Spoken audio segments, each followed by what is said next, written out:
Assalamualaikum warahmatullahi wabarakatuh. Apa kabar semuanya? Semoga kita semua tetap dalam keadaan sehat dan tetap semangat ya. Untuk Ibu dosen Bahasa Indonesia yang saya hormati dan teman-teman mahasiswa-mahasiswi yang sedang berbahagia, dalam kesempatan kali ini saya akan mempresentasikan kasus COVID-19 yang kembali melonjak di Indonesia. Sebelumnya, perkenalkan nama saya Laila Nurul Aulia, NIM 0447366256 dari Prodi D3 Perpajakan.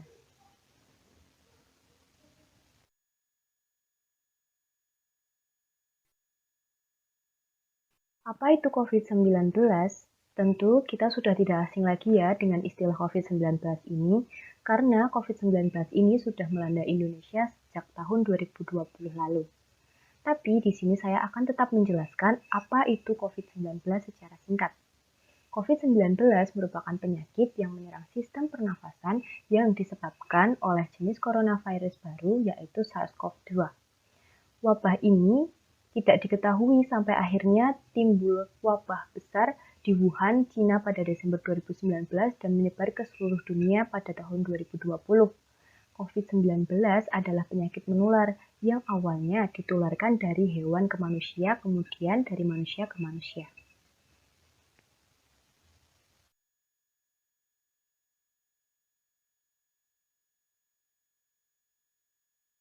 Pandemi COVID-19 ini seakan tidak ada habisnya, karena virus ini terus-menerus bermutasi 1 hingga 2 mutasi dalam 1 bulan, yang memunculkan virus baru dengan gejala dan efek yang berbeda setiap mutasinya. Bahkan beberapa mutasi memiliki efek dan gejala yang lebih berbahaya dari virus sebelumnya. Ada beberapa subvarian COVID-19 yang sudah masuk di Indonesia di antaranya.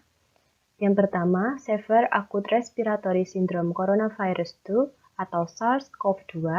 Yang kedua, varian B.1.1.7. Yang ketiga, varian B.1.351. Yang keempat, varian B.1.617. Yang kelima, varian Omicron BA.4 dan BA.5. Yang keenam atau yang terakhir, Omicron XBB.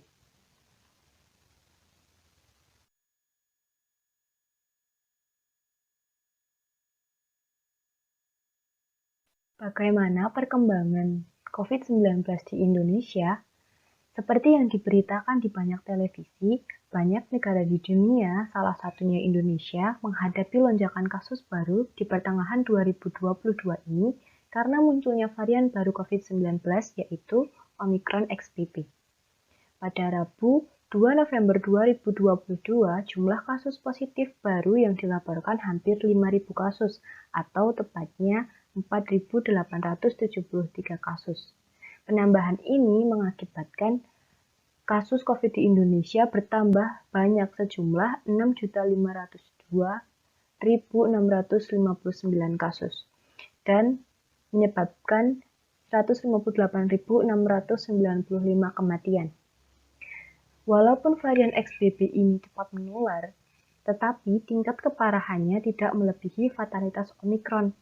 Meskipun demikian, kita tidak boleh meremehkan dan mengabaikan prokes karena Indonesia belum aman dari pandemi COVID-19. Karena dengan keadaan seperti ini, berbagai mutasi virus bisa terus bertambah karena keadaan yang mendukung.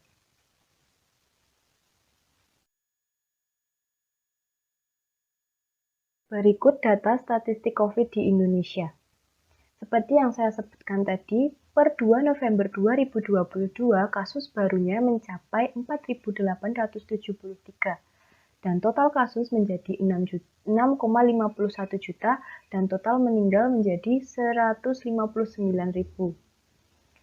Pada awal 2022, kasus COVID di Indonesia sempat mengalami penurunan hingga pada akhirnya sekitar bulan Mei hingga bulan November ini kasus COVID-19 kembali mengalami peningkatan karena munculnya varian baru Omicron XBB.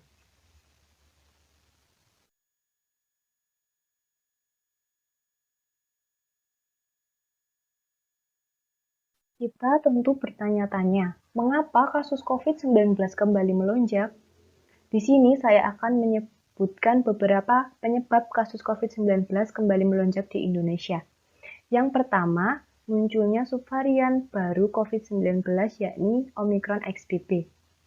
Yang kedua, masyarakat mulai mengabaikan prokes, terutama ketika berada di luar rumah dan berada di keramaian.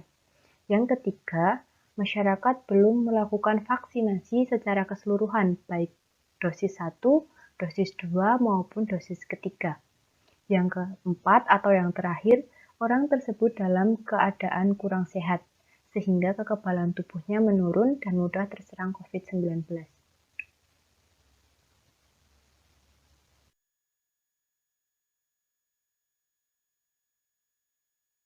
Pemerintah tentu tidak hanya diam saja ketika tahu bahwa COVID-19 di Indonesia kembali melonjak.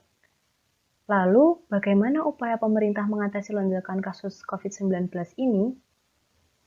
Berikut upaya pemerintah dalam mengatasi lonjakan kasus COVID-19 di Indonesia pada 2022 ini. Yang pertama, Kementerian Kesehatan langsung melakukan upaya antisipatif dengan melakukan tracing dan testing terhadap kontak erat dan hasil negatifnya.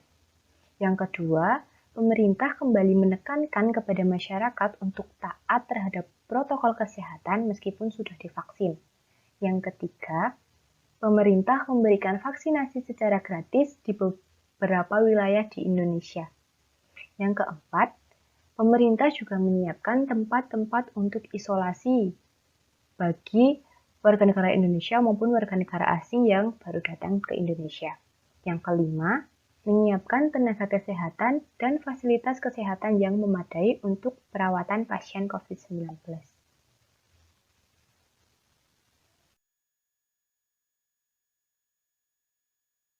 Keinginan pemerintah ataupun upaya-upaya yang telah diberikan pemerintah akan terlaksana apabila kita sebagai masyarakat mendukung dan juga melaksanakan upaya tersebut secara bersama-sama.